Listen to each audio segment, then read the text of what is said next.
Holy City Center Radio, it is episode 254, and I am your host, Christian Sanger. Today is Monday, May 13th, 2024.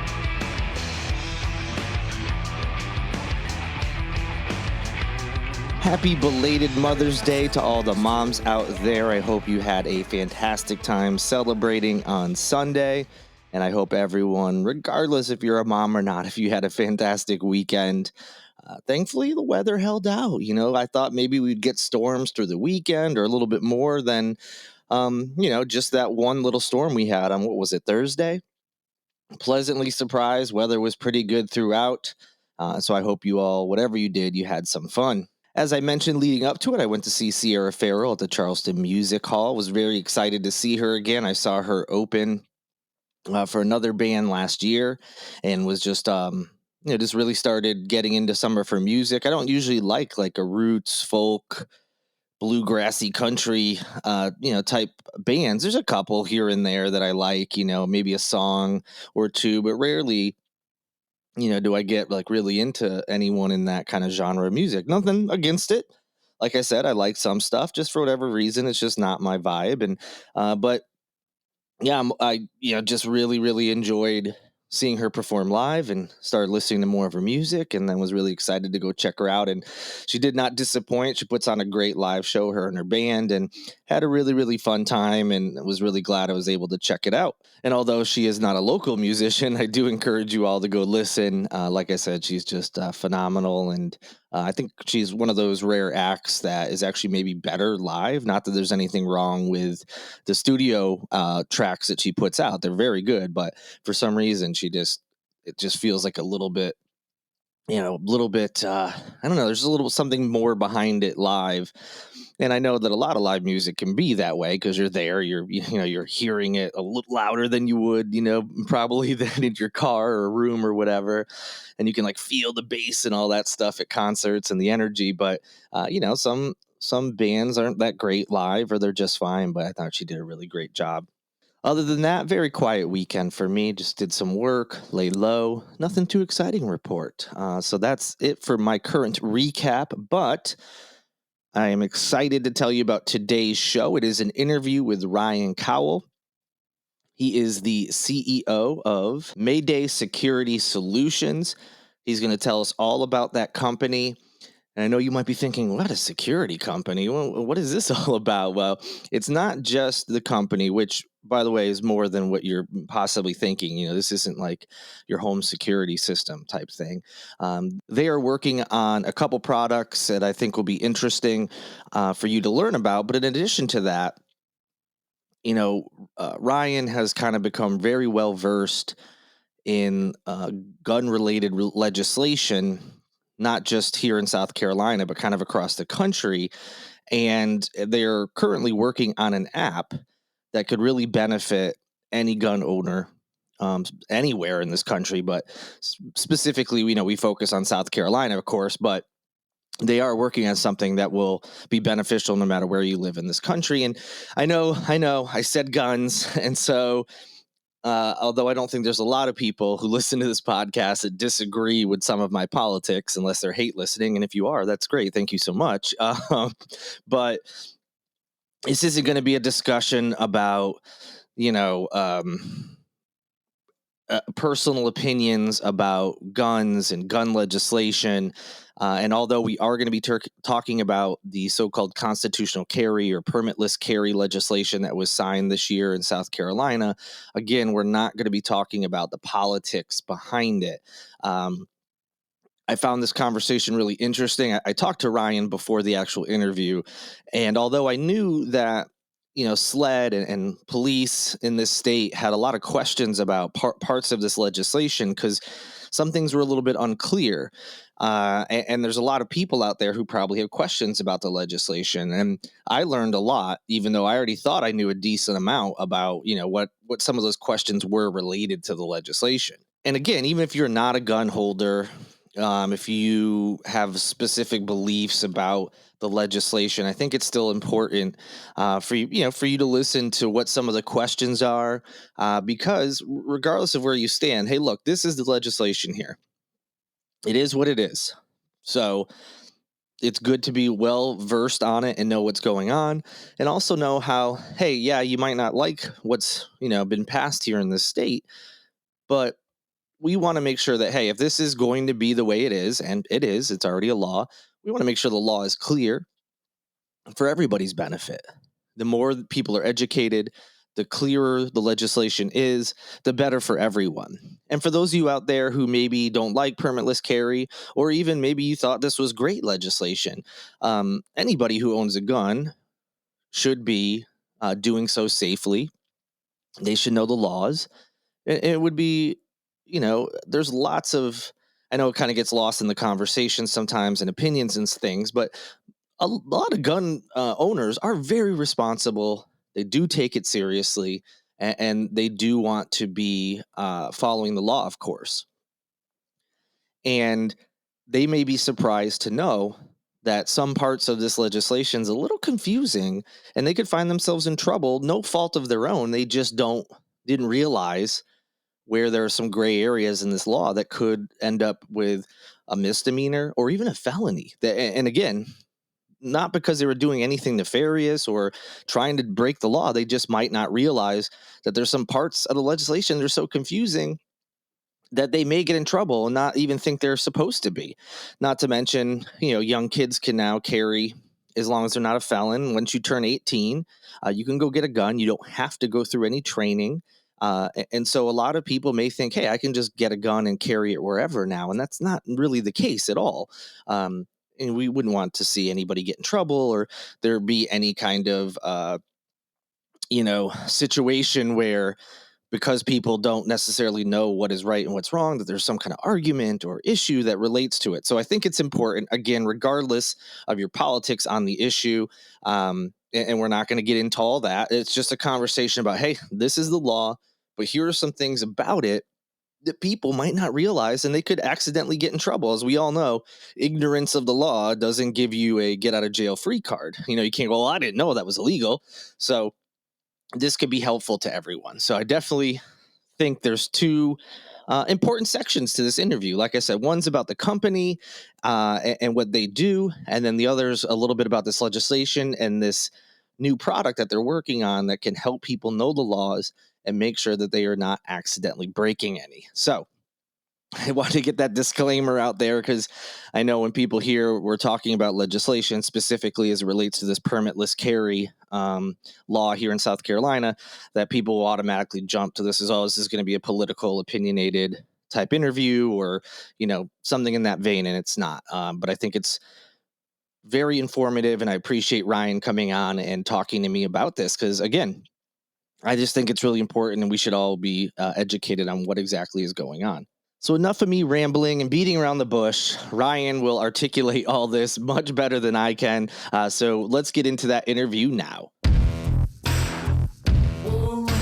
And as promised, joining me now is my guest, Ryan Cowell. He is the CEO of Mayday Security Solutions. We have a lot of good stuff to talk about today. We have some information and news to share. Should be really, really interesting, and I'm looking forward to it. Ryan, thank you so much for joining me today. Thank you for having me. Appreciate it.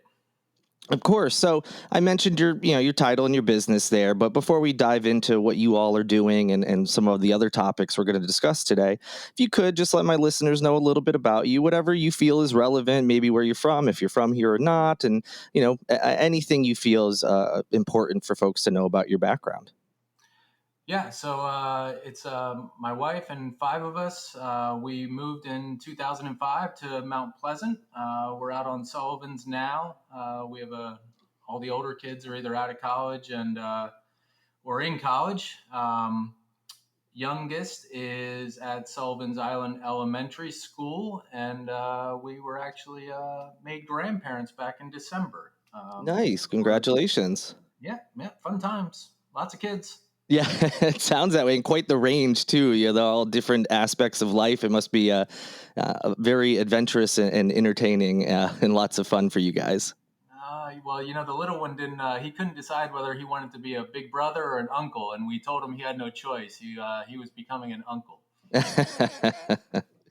Well, so you obviously have been here in the community for a long time, and are well versed to discuss some things that we're going to talk about today.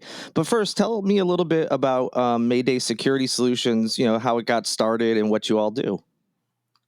So Mayday Security Solutions provides woven Kevlar panels made by Ballistic Barrier Products out of Johnson City, Tennessee. It's all American made. They are blanket products that stop bullets in essence. They go level 2, level 3 protection. Level 3 Kevlar is what the Department of Justice has recommended for all court facilities to protect judges. It's not new technology by any means. It's just assembled in a way that's new for us. Um, Picture a school resource officer or a policeman's bulletproof vest. It's that, but on a school. And so our pitch right now, for the most part, is either classroom doors where you can't see them, they just blend in, or motorized panels that go behind the second set of doors in most entryways. And they're motorized, so when a threat's detected, those panels come down and they block sight. And we're we're just considered a new product in forced entry protection. And obviously, my assumption here would be that, of course, this is grown out of, the unfortunate reality that we have here, that there are people who want to cause harm, and a lot of times, unfortunately, these mass shootings or attempted mass shootings take place at schools, and that's probably what this idea was born out of, I would imagine. So actually, this idea for us was a passion project. We were our main business was selling into schools, and Uvalde happened, Hmm. and my wife and I were at the house, and my mother is a retired school teacher. Her mother is a retired administrator, and I literally just turned to her and I said, "This is going to be the end of public school education, especially in the middle of the country." And during COVID, teachers and administrators, educators were under so much stress that that we just thought that this added layer of things for them to think about and deal with was one too many. And Mm. so, we've been fully into this just after Uvalde. Um, and there's some good days, some stressful days. We certainly track the news. We don't chase the news, but you were up to speed on all that. And so, there's no shortage of stories out there right now. That's for sure. Yeah, and as far as the business is concerned, what has the reception been? To places that you've spoken to, schools or what have you, and how has the product been doing as far as any tests you've done or anything like that? So we actually we started this out in California. We got approved by the Department of Education in California as a COVID eligible product. And so we did that there. We did that in Florida. We moved on to Texas, and we're slowly moving up the East Coast. We are officed out of Sullivan's and an office in Raleigh. Um, we were just part of the RISE security grant in North Carolina. So that was great. That was both public schools and charter schools. Um, so yeah, so it's busy times. And before we move on to the next, questions that are, related to the business, but going in a somewhat different direction, for anyone who's interested to learn more about the company or getting more information about what you offer, where can they do that? Maydaysafe.com. Perfect. And we'll be sure to put that in the show notes. So anybody who wants to learn a little bit more about the company and the product, you can just click on over as you're listening or afterwards.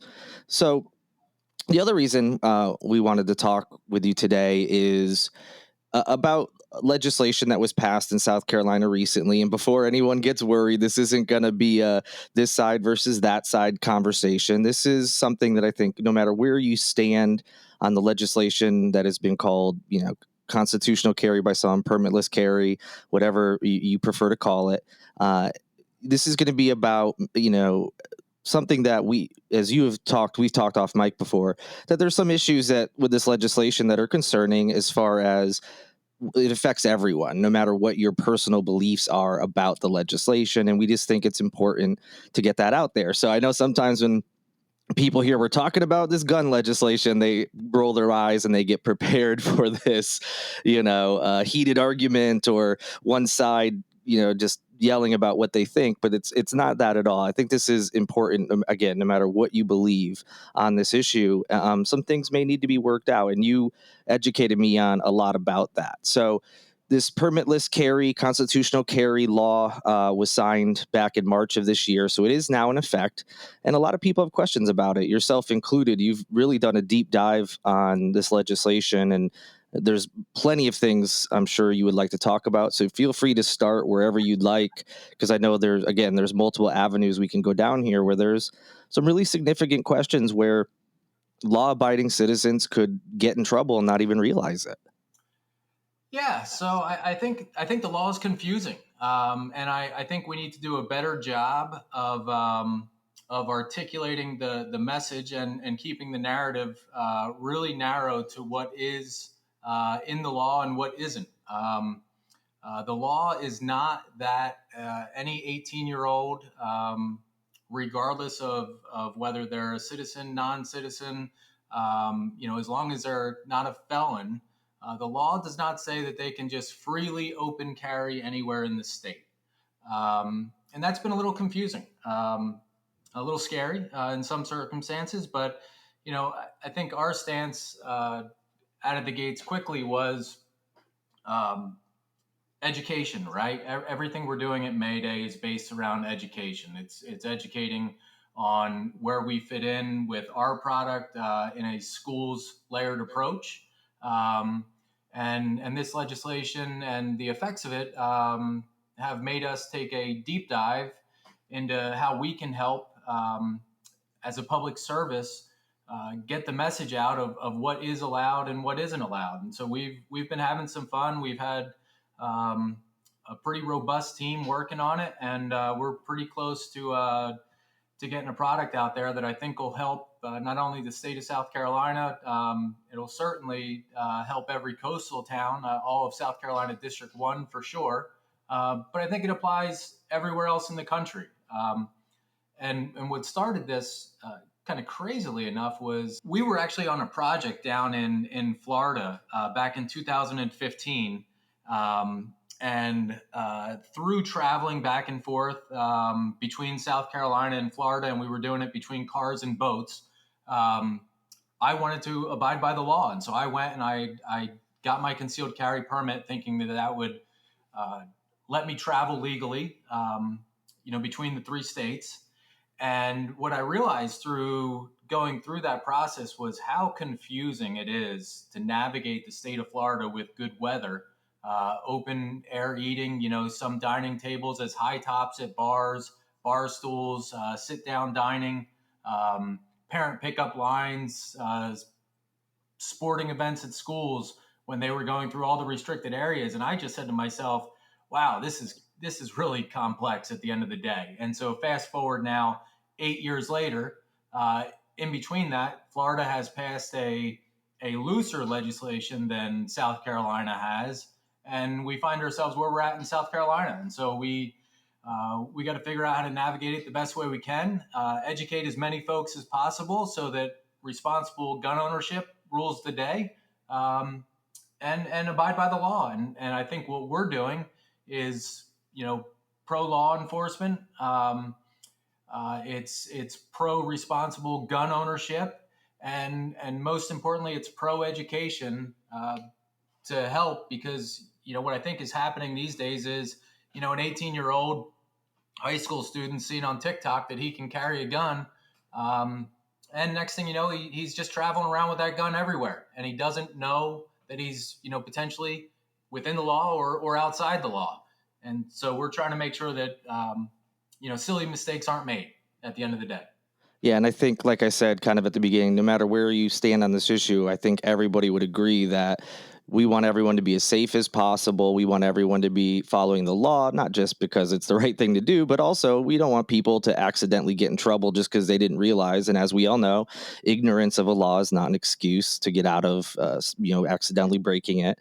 And you mentioned traveling between states and the confusion that can be for anyone who owns a gun, as states have different laws and regulations. And I think most people sort of get that.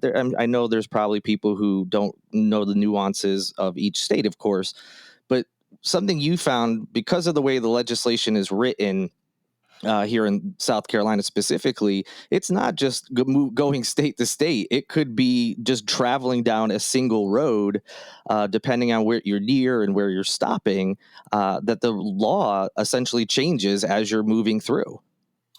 Yeah, sure. So I think what's very clear is that SLED has taken the stance that the following of the law is the burden of that complying with the law is on the gun owner, the gun carrier. Hmm. So it's the responsibility of every person that carries a weapon to know the law and follow the law.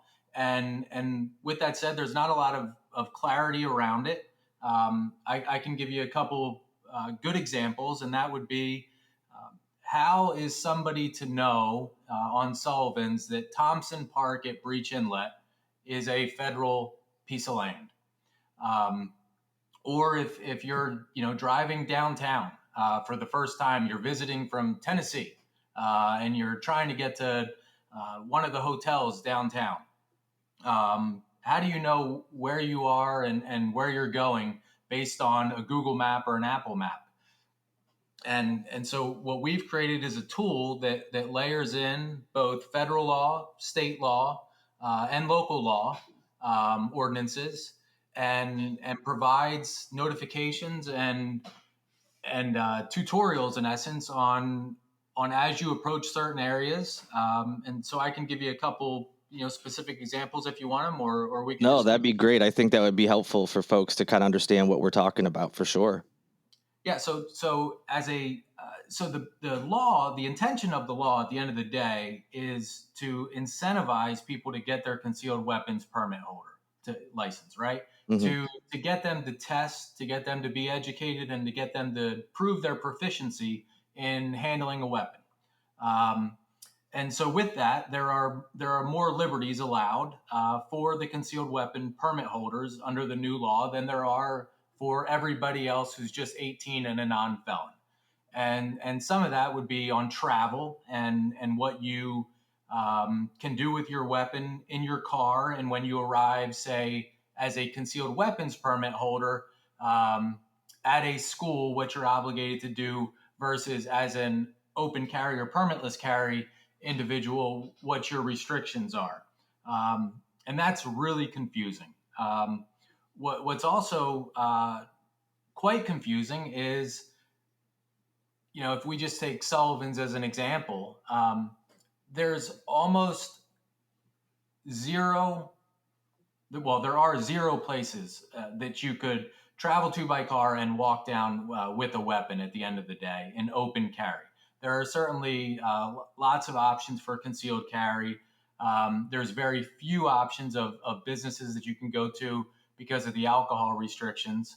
Um, and there's complexities to it, right? Like there's easements where people park, right? So are you crossing over somebody else's property line by mistake? Are you within, if you're open carry, are you within 1,000 feet of a school zone? Do you inadvertently pull in to the elementary school to turn around because you're looking for a parking spot? Uh, are you visiting Fort Moultrie to a federal piece of land, right? Um, again, back to Thompson Park, nobody even thinks about that, right? So if you're just out for a casual Friday night to look at the sunset over the harbor, and there's no parking spots, at Sunrise Academy at the church, and which is also a school, and you pull into Thompson Park because you saw an open spot. Did you know that you just might have inadvertently committed a misdemeanor or at worst a felony? And so we're trying to do is create a tool that lets people know, where they are and how to act within the law. And what we found through all of our interviews and viability studies is that most people want to follow the law. Right. Yes. Nobody wants to have their life ruined with a felony at 18 years old, because they just didn't know. And that's what we're trying to help with.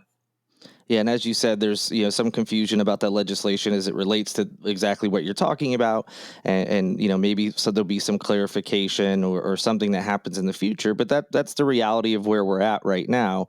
So you're designing this product. I think you said it was specifically an app. Where are you in that process? Is there? It's not quite available yet, I believe you said, but where are you in that process? So we're shooting to have this ready for early summer.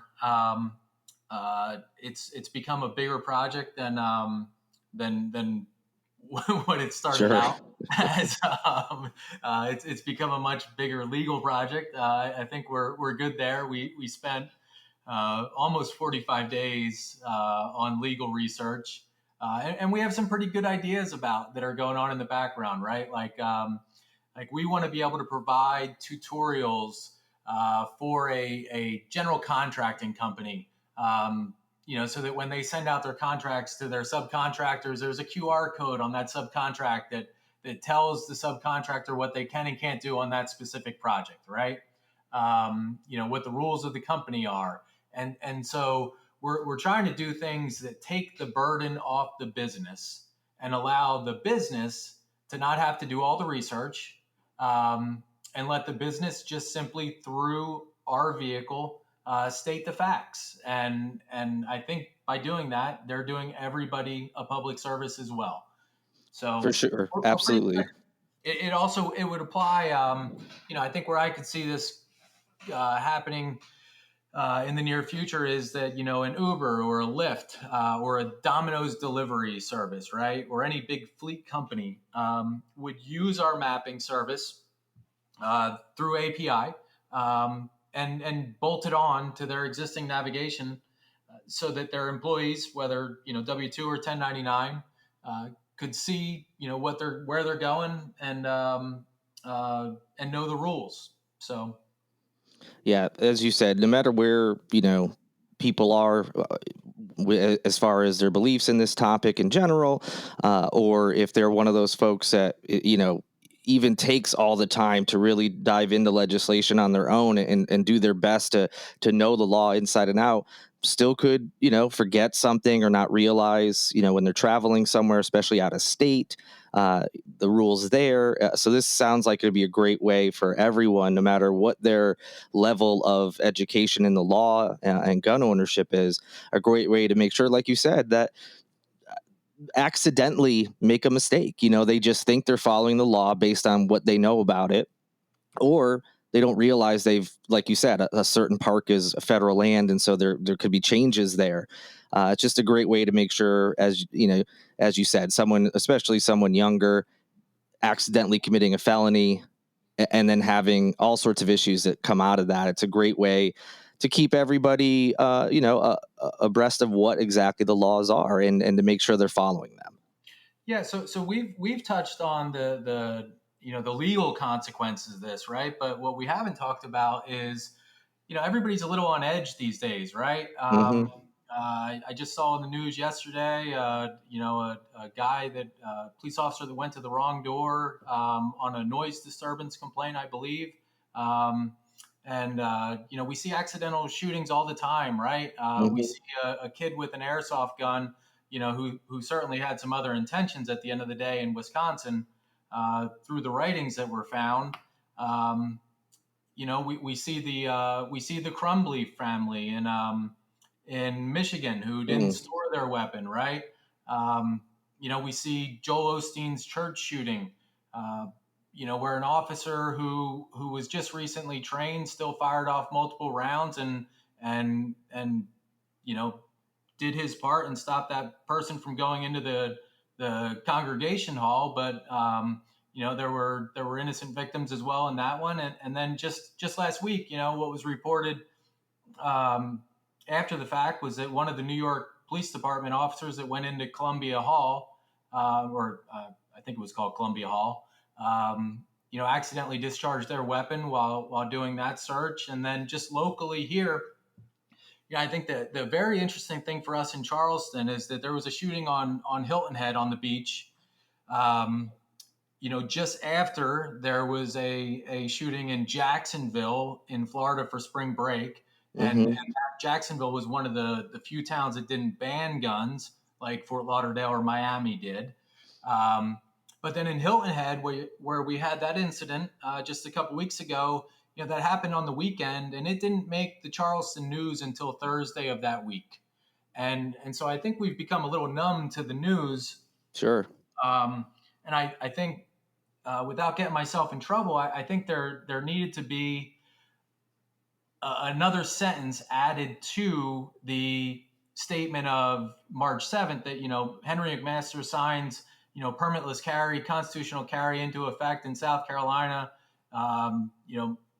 making it the 26th state or 28th state, whichever one it is in the country to do so, and then it should have been semicolon.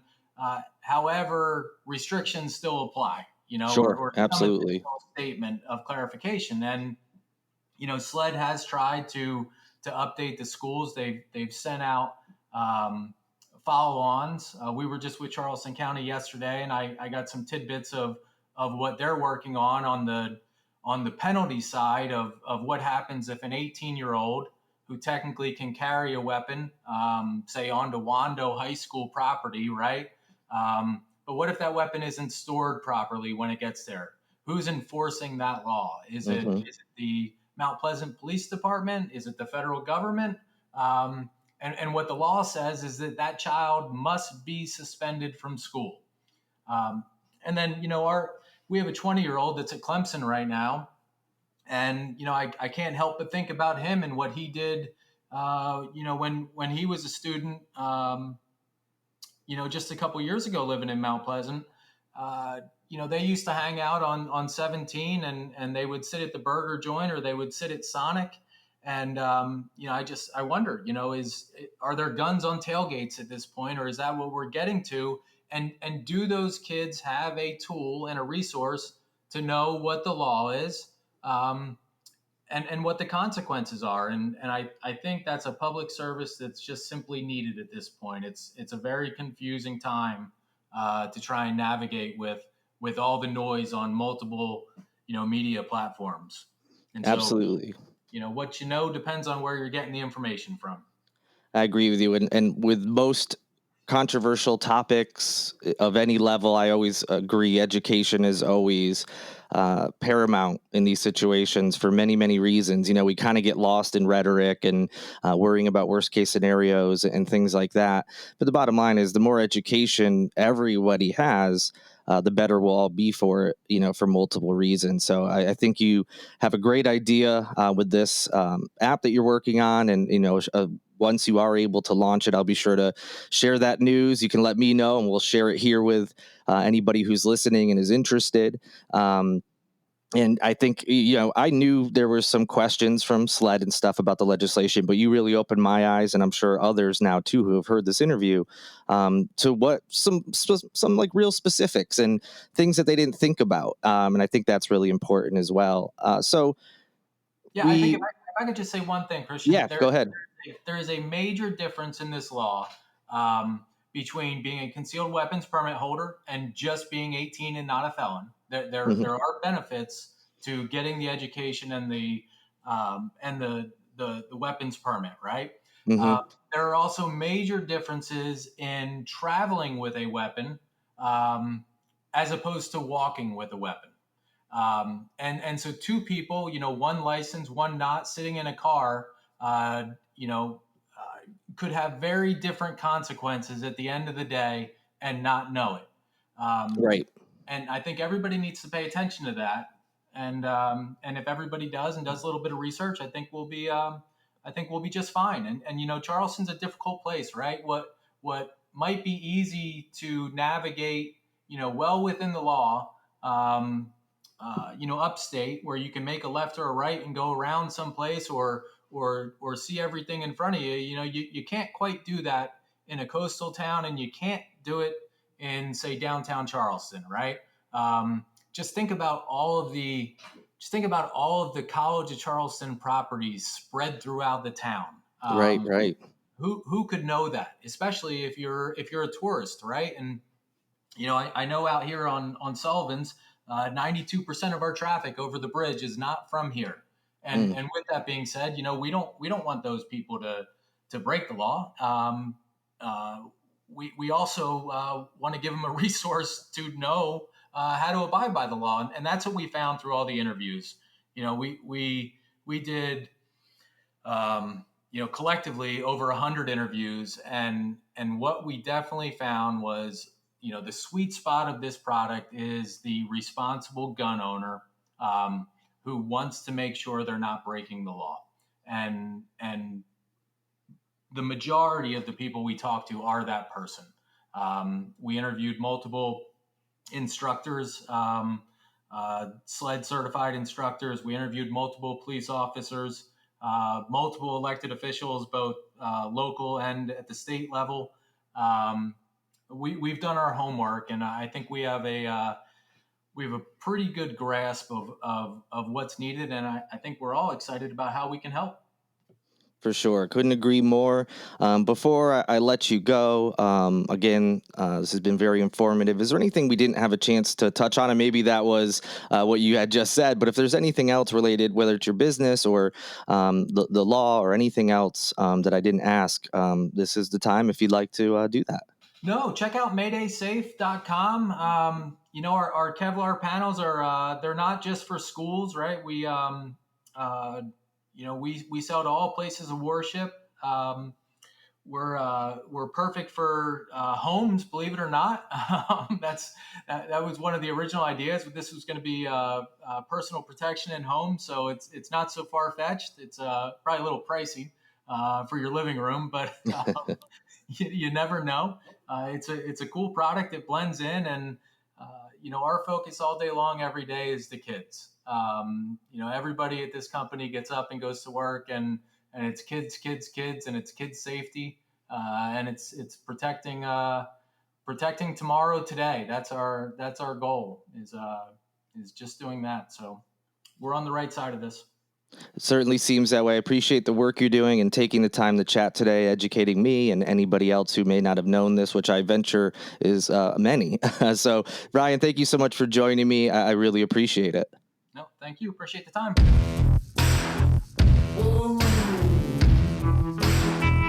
And that'll do it for this edition of Holy City Center Radio. Thank you so much for listening. I hope you enjoyed the interview. Like I said, very informative and interesting. A lot of pieces of information I don't think everybody had. So I'm sure some of you learned something today, and I'll certainly keep you posted on when that application comes out for anybody that does own a gun. I could definitely save you from potentially getting in trouble, and just making sure when you're in different areas the changes that could happen. So I'll definitely keep you posted on when that does launch. Thank you to Lindsay Marie Collins with LMC Sound System for producing this and every episode of Holy City Center. And thank you to Tyler Boone, whose music you hear in each and every episode. I'll be back on Wednesday. We'll be catching you up on the latest news. There's already a few stories I'm working on to talk to you and update you on. So be sure to like and subscribe this podcast so you don't miss the next episode. And I will talk to you all again on Wednesday. Until then, good night and good luck.